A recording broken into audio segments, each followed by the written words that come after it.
If you want to increase system performance on your computer, there's no quicker way to do that than adding memory, also known as RAM. It takes 3 minutes or less, and anybody can do it. Here's what you need to know. First, what is memory? Every computer has memory.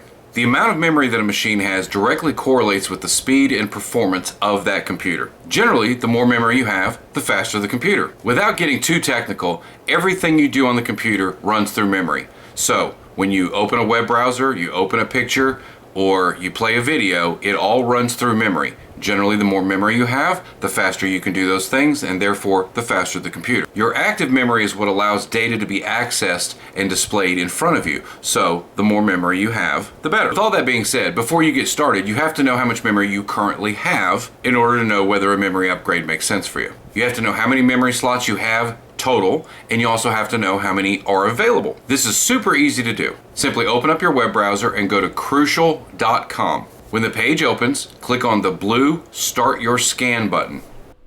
It will prompt you to download a file called crucialscan.exe.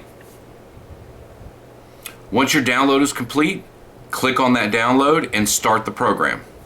When that program runs, it's going to open up a web browser window for you and start displaying information about your computer's memory. Scroll down that page until you get to the section about system memory.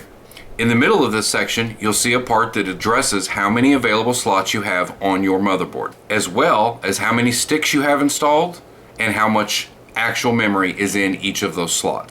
To the right of this window, you'll also see your computer's maximum capability for memory and a confirmation of how many slots you have available. In this example, you'll see that my machine has a maximum of 16 gigabytes of memory and 0 slots available because all 4 slots are full. I have 4 gigabyte RAM sticks in each of those 4 slots for a total of 16 gigabytes, and therefore I have no more available room. In other words, I'm maxed out. Before you order, you need to make absolute certain that the type of memory you order is compatible with your motherboard, and this page will help you do that. If you scroll down to the next section, you'll see compatible memory for your specific PC. It's very important to note the type of memory here because if you order the wrong memory, it will not work in your computer. For example, this machine uses DDR3 PC3-12800 non-ECC memory. If you want to just make it simple, it might cost you a couple dollars more. You can order the exact memory you need directly from Crucial's website and guarantee that you're going to get the right product.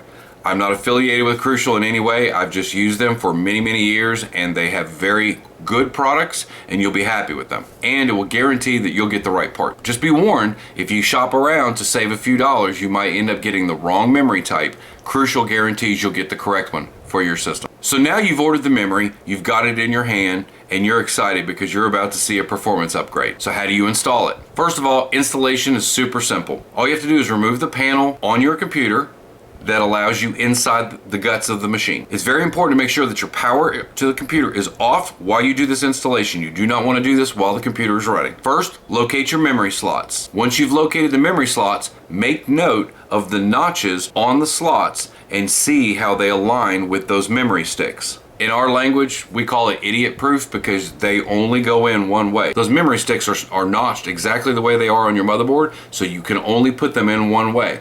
Don't try to force it in. Pay attention to that groove and hold the memory stick directly above that. Once you have the memory sticks lined up correctly, press directly down with your thumbs, nice and easy.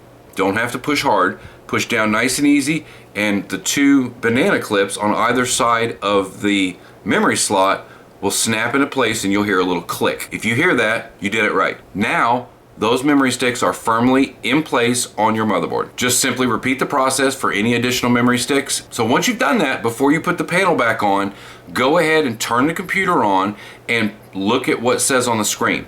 If you did it right, you should get some kind of message indicating that you have increased the amount of system memory. It will give you some kind of indication that there is now a different kind of memory in that computer. If it does show that, and it has the correct amount of memory that you plan to put in that computer, then you can go ahead and accept what it says on the screen and continue on. And at this point, go ahead and put that panel back on because you're done. If for some reason you don't get that message on your screen, it's okay. go ahead and turn on the computer and go into your BIOS, which is usually going to be either escape or F1 or F2 or the delete button. It depends on which computer you have, so you need to research that and find out which one. Sometimes it says it on the screen, just hit delete to enter BIOS. That's what you want. Now in that BIOS, you will see the total amount of system memory. So for example, if you go from 8 gigabytes of memory and you add 2 4 gig memory sticks, in that system memory you should see now 16 gigabytes. If you see anything less than that, then that means you possibly might have put one of the memory sticks in incorrectly, and so you want to shut it back down and double check and make sure that you did it right. Alternatively, if you don't want to mess with the system BIOS, you can just go ahead and let your computer boot on into Windows and then go into your system properties, and it will show you exactly how much memory you have in there. That's it, you're done. Now comes the fun part. You get to start clicking on stuff and watch how much faster your web browser opens, how fast your My Computer opens, how fast you can access files. If you have any kind of lag when you're either watching a video or watching something on YouTube, you're going to notice now that it's much smoother performance because you have more memory to process those functions, and everything will be so much faster. I really appreciate you watching. If you got anything from this video, make sure you click on subscribe to get notified anytime I make new content like this. Go have some fun with your new computer, and I'll see you in the next video.